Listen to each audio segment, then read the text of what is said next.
കാർഷിക വാർത്തകൾ.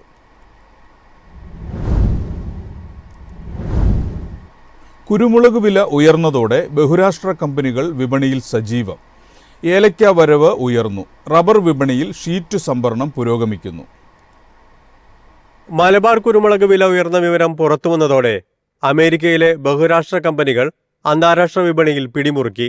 രാജ്യാന്തര മാർക്കറ്റിൽ ബ്രസീലും ഇന്തോനേഷ്യയും വിൽപ്പനക്കാരാണെങ്കിലും വിലയിൽ മാറ്റം വരുത്താതെ ഇറക്കുമതി രാജ്യങ്ങളെ ആകർഷിക്കാനുള്ള തന്ത്രമാണ് ഈ രാജ്യങ്ങൾ മെനയുന്നത്. സ്റ്റോക്കുള്ള കുരുമുളക് നേരത്തെ കയറ്റുമതി നടത്തിയ കംബോഡിയ അടുത്ത സീസണിലെ ചരക്ക് വാഗ്ദാനം ചെയ്തു. ലൂണാർ പുതുവത്സരാഘോഷങ്ങൾക്ക് തുടക്കം കുറിച്ചതിനാൽ വിയറ്റ്നാം രംഗത്തു നിന്നും പൂർണ്ണമായി വിട്ടുനിന്നു. കൊച്ചിയിൽ അൺഗാർബിൾഡ് കുരുമുളക് വില 64,800 രൂപയിൽ നിന്നും 65,100 രൂപയായി. ഏലക്ക ലേലത്തിനുള്ള ചരക്ക് വരവ് ഉയർന്നതോടെ ആഭ്യന്തര വാങ്ങലുകാരും കയറ്റുമതിക്കാരും സംഭരണത്തിനുള്ള ഉത്സാഹം കുറച്ചു.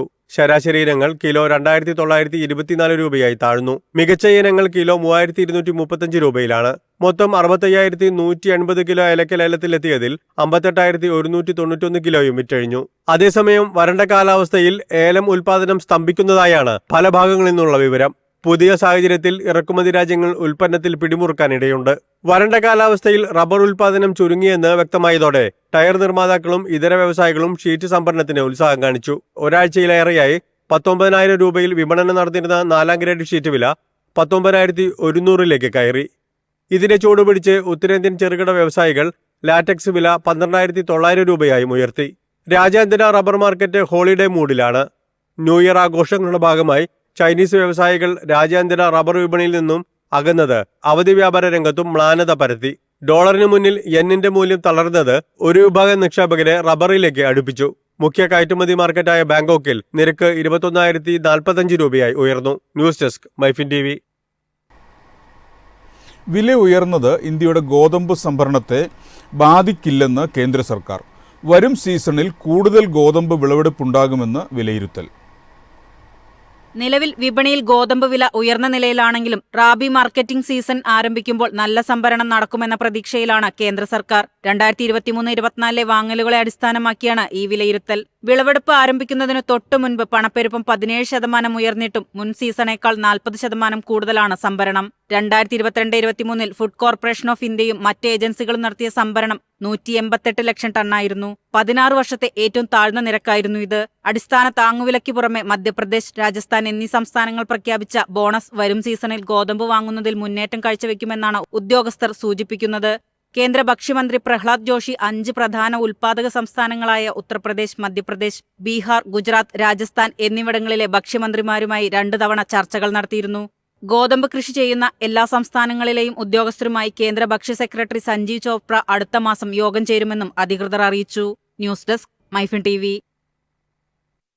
വില വർധനയും മറ്റ് ഭക്ഷ്യ എണ്ണകളുടെ മുന്നേറ്റവും പാമോയിലിന് തിരിച്ചടിയായേക്കും. പാമോയിലിന്റെ നിലവിലെ വിപണി വിഹിതം കുറയുമെന്ന് വ്യക്തമാക്കി ഏഷ്യൻ പാമോയിൽ അലയൻസ്. സോയാബീൻ, സൂര്യകാന്തി തുടങ്ങിയ ഭക്ഷ്യ എണ്ണകളുമായി താരതമ്യപ്പെടുത്തുമ്പോൾ പാമോയിലിന്റെ വില ഉയർന്ന തോതിലാണ്. ഇത് പാമോയിലിന്റെ വിപണി വിഹിതം വേഗത്തിൽ നഷ്ടപ്പെടാൻ കാരണമാകുമെന്ന് ഏഷ്യൻ പാമോയിൽ അലയൻസ് ചെയർമാനും സോൾവെന്റ് എക്സ്ട്രാക്ടേഴ്സ് അസോസിയേഷൻ ഓഫ് ഇന്ത്യയുടെ പ്രത്യേക ഉപദേഷ്ടാവുമായ അതുൽ ചതുർവേദി പറഞ്ഞു. ബാങ്കോക്കിൽ നടന്ന ഗ്ലോബോയിൽ ഏഷ്യ 2025-ലാണ് അതുൽ ചതുർവേദി ഇക്കാര്യം വ്യക്തമാക്കിയത്. ഇന്തോനേഷ്യ ഉൽപാദനത്തിൽ പുറകോട്ടു പോകുന്നതായും അദ്ദേഹം ചൂണ്ടിക്കാട്ടി.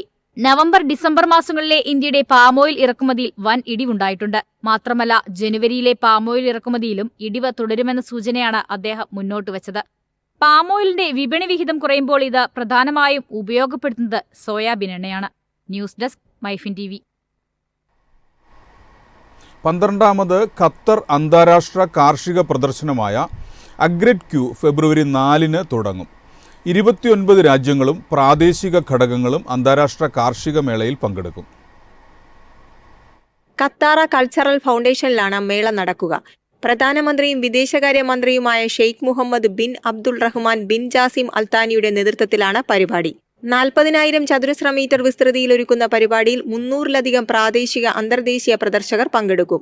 കാർഷിക മേഖലയിലെ വിദഗ്ധർ പങ്കെടുക്കുന്ന മേളയിൽ നൂതന കാർഷിക സാങ്കേതിക വിദ്യകൾ പരിചയപ്പെടുത്തും. കൂടാതെ കാർഷിക മേഖലയുമായി ബന്ധപ്പെട്ട അറിവുകൾ പങ്കുവയ്ക്കാനും അവസരമുണ്ടാകും. ഈന്തപ്പഴം, തേൻ, പൂക്കൾ, മറ്റു വിപണി വിളകൾ എന്നിവയുൾപ്പെടെ കാർഷിക വിളകളുടെയും ഉൽപ്പന്നങ്ങളുടെയും വിപുലമായ ശേഖരം പ്രദർശനത്തിലുണ്ടാവും. കാർഷിക മേഖലയിലെ നിക്ഷേപത്തിനും പങ്കാളിത്തത്തിനും പുതിയ സാധ്യതകൾ തുറക്കുന്നതിനൊപ്പം നവീകരണവും വൈദഗ്ധ്യവും പരസ്പരം പങ്കുവയ്ക്കാൻ കൂടി ഉദ്ദേശിച്ചാണ് അഗ്രികൾച്ചറൽ എക്സിബിഷൻ സംഘടിപ്പിക്കുന്നത്. 5 ദിവസം നീളുന്ന കാർഷിക മേള ഫെബ്രുവരി 8 സമാപിക്കും. News desk MyFin TV. കരിമ്പ് സംസ്കരണത്തിൽ ആശങ്ക. രാജ്യത്തെ പഞ്ചസാര ഉൽപ്പാദനത്തിൽ ഇടിവുണ്ടായേക്കും.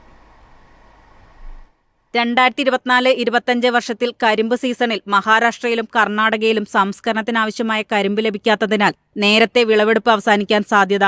ഇത് രാജ്യത്തെ മൊത്തം പഞ്ചസാര ഉൽപ്പാദനത്തിൽ ഗണ്യമായ ഇടിവുണ്ടാക്കുമെന്നാണ് വിലയിരുത്തൽ. കരിമ്പിന്റെ കീടബാധയും കരിമ്പ് സംസ്കരണ സംസ്ഥാനങ്ങളിൽ ജലക്ഷാമവും വിളവിനെ പ്രതികൂലമായി ബാധിച്ചതാണ് നിലവിലെ സീസണിൽ കരിമ്പ് ഉൽപ്പാദനം കുറയാൻ കാരണമാകുന്നത്. കരിമ്പിന്റെ ലഭ്യത കുറവ് 2024-25 സീസണിൽ കരിമ്പ് സംസ്കരണം 1 മാസം മുന്നേ അവസാനിപ്പിച്ചേക്കാമെന്നാണ് national federation of co operative sugar factories വ്യക്തമാക്കുന്നത്. മഹാരാഷ്ട്രയിലും കർണാടകയിലും ചില മില്ലുകൾ അടച്ചുപൂട്ടലിന്റെ വക്കിലാണ്. കഴിഞ്ഞ വർഷം 319 ലക്ഷം ടൺ പഞ്ചസാരയാണ് രാജ്യത്ത് ഉൽപ്പാദിപ്പിച്ചത്. ഈ വർഷം 270 ലക്ഷം ടൺ പഞ്ചസാര ഉൽപ്പാദനമാണ് പ്രവചിച്ചിരിക്കുന്നത്. News desk MyFin TV. കമ്പോള നിലവാരം.